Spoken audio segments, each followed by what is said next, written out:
All right, welcome back to Radio Wasteland and our guest, William Ramsey. We're going to be talking about a favorite sort of loose topic of mine. I don't know if it's a favorite topic because I don't know very much about it, but I'm kind of a sucker for the occult. So anything with Aleister Crowley on it, I'm interested in. And, of course, a connection to 9/11 and the New World Order draws me in all the further. William, do we have you there with us? I'm here. Thank you for having me. Yeah, thank you very much. Okay, so, this is a... If nothing else, this is a big sentence to unpack. Aleister Crowley, 9/11, New World Order, and how they're all connected. Let's start off with talking about Aleister Crowley. Let us all know who Aleister Crowley was. Well, that's hard to encapsulate in a very short amount of time. But Crowley was born in 1875. He died in 1949. He was born into a wealthy brewing and basically a food services family. They provided food to the pubs of England. He grew up in Leamington Spa and was the privileged only son. He had a daughter who died in sister, who died in infancy. But he was privy to a lot of wealth, but also the best public schools. His father died when he was 12, and he basically changed from his parents' version of Christianity, which was the exclusive Brethren. They were a subset of what was known as the Plymouth Brethren, founded by John Nelson Darby, who is famous for dispensationalism, the dispensationalism view of the Bible, and broke from that and pretty much rebelled when he went off to Cambridge to study after going to the best private, what they call public schools, we would call private schools of England. And it was there that he claimed, or he said, he was white hot on three subjects. It was mountaineering, poetry, and the occult. So he spent his time reading. He is not. He never graduated from Cambridge. He thought it was beneath him, but he spent his time studying and writing poetry and began publishing books at a very, right around that time while he was in Cambridge. Then he looked and found this magical group called the Golden Dawn. They had very famous members, William Butler Yeats, Bram Stoker of Dracula fame, and it was a post-Masonic group, so it's people who had gone through all of the grades of Masonry, and they were a group that practiced ceremonial magic. So he began practicing the magic that they had, and he eventually left that group and set out on his own with the intent his self-professed intent was to be one of the greats of the future. He had been at Cambridge and been amongst all these very famous intellectuals, so he intended to be one of these of the future, and in many ways he might be one of the most famous occultists of all time. Yeah, definitely. Anytime I think of sort of occultists, borderline, Satanists, what one would call Satanism, I think of him and Anton LaVey, and really I can't think of any other big names in it. And I've always been interested in Aleister Crowley. I understand that they're very different. I'm just saying that they're the names that they come up because occultism, it seems like it was in a time that occultism was sort of taken seriously. No doubt. I mean, I think he was influenced by Blavatsky, that many people were.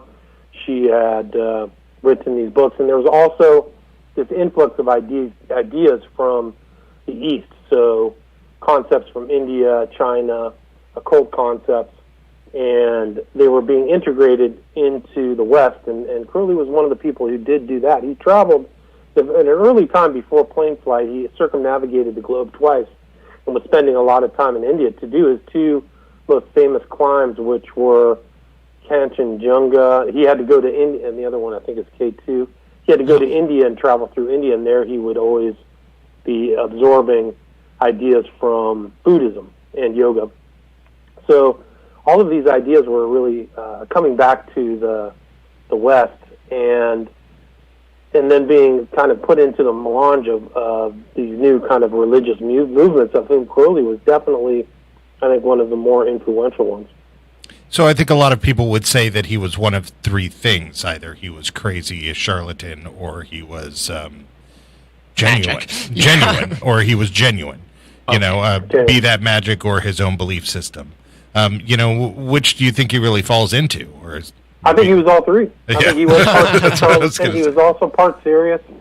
And I think that if you look at some of his relationships with other people, he was clearly a charlatan, but he took himself very seriously. People said he had a puritanical, or one biographer said he had a puritanical attitude towards his work in occultism, which is why his corpus was so remarkable, or remarkably huge. I mean, just in occultism, he had an immense amount of material, and that's not even including all his journalistic works, which have never been properly compiled by any of his biographers or researchers. So he was always writing. He never really worked a steady, what would be known as a steady job.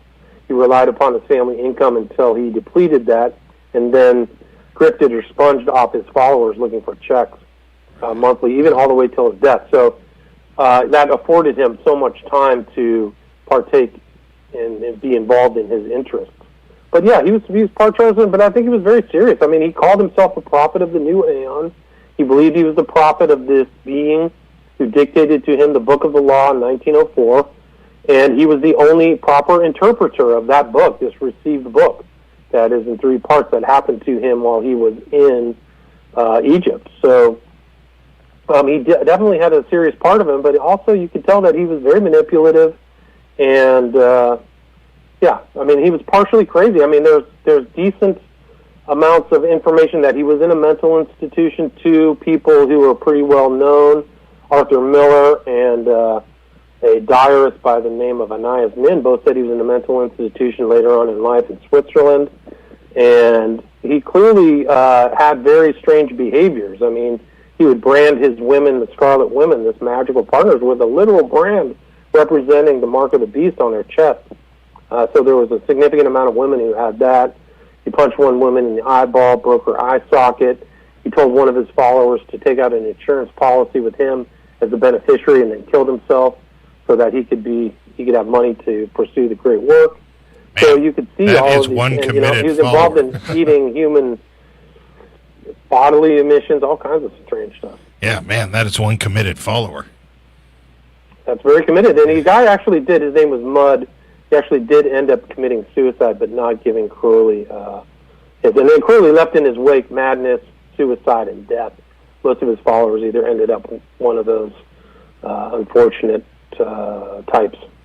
So surely in his writings he went on to, and we only got a couple of minutes up until the break here, so we'll just get started here, but surely in his writings he went on to say some things that have people take him seriously enough now to connect him to events of today. Well, no question. I think that that's one of the interesting aspects, not just about Crowley, but any religious leader, is that they have this corpus of work that people reference. They never see through to other people's shortcomings, personality shortcomings, or deceptions. And I think that that's why Crowley kind of maintains his impact and import. As many people don't know what type of person, how heavily drug-addled he was, his manipulations of other people. So I think that people look to Crowley, and Crowley promised people ideals that are very, what I would say, modern. Do what thou wilt shall be the whole of the law, which involved things that some people are attracted to: free sex, drugs, the involvement of whatever culture you want to be involved in. So in that promise, people do take that aspect of Crowley seriously, and they get an expurgated, spoonerized version of Crowley. They don't see him for some of his more vile practices. Right, and that sort of nihilism, anarchism side is where I see the direct parallel to Anton LaVey. Even though he called himself a Satanist, he was really much more of a nihilist or a hedonist or a. Well, according to, I think LaVey said that he didn't believe that Satan was an external entity; it was an idea. Right, so I think Crowley was different than LaVey in that regard, because Crowley spent most of his time, well, not most of his time, but over time, contacting and praying and worshiping this entity he called Avos.